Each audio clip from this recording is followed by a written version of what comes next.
Jehovah సాబోత్, సైన్యములకు అధిపతి అయిన దేవుడు ఆయన.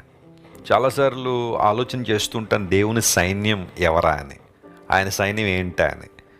కోర్స్ దూతలందరూ ఆయన సైన్యమే.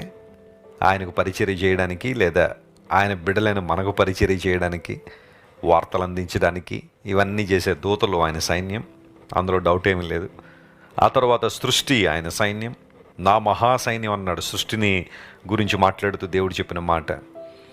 కోర్స్ దేవుని బిడలంగా మనం కూడా ఆయన సైన్యమే కదా. సైన్యములకు అధిపతి యెహోవా.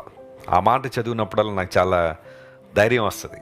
ఎందుకంటే మనం ఆరాధించే దేవుడు అధిపతి అయిన దేవుడు, అధికారం కలిగిన దేవుడు ఆయన. మనుషులకు అధికారం ఎవరెవరో కట్టబడతారేమో, కొంతకాలం తర్వాత అధికారాలు పోతాయి. కానీ దేవుడు అలాంటాడు కదా, ఆయన స్వయంభవుడు. ఆయన అధికారం నిత్యము నిలిచేదే.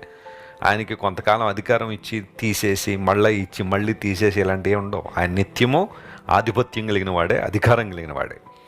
అయితే సైన్యములకు అధిపతి అయిన దేవుణ్ణి మన హృదయాల్లో చేర్చుకోవడం ద్వారా ఆయన దీవెనలు, ఆశీర్వాదాలు మనం అనుభవిస్తాం.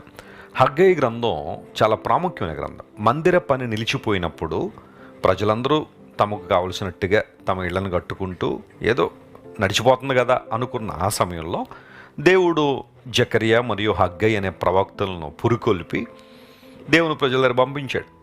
మీరు మందిరం కట్టాల్సిందే, పూర్తి చేయాల్సిందే, మీరు దేవుని మందిర పనిని లక్ష్య పెట్టద్దు అని దైవజనుల ద్వారా దేవుడు పురికొల్పినప్పుడు జెరుబ్బాబెలు, యెహోషువ వీళ్ళందరూ కూడా దేవుని మందిరాన్ని కట్టడం తిరిగి ప్రారంభించారు.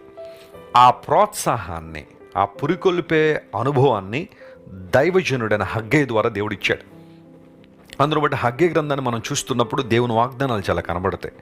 ఆయన పని మనం చేసినప్పుడు, ఆయన మందిరాన్ని నిర్మించినప్పుడు దేవుడు మనకి ఎలాంటి దీవెనలు ఇస్తాడు.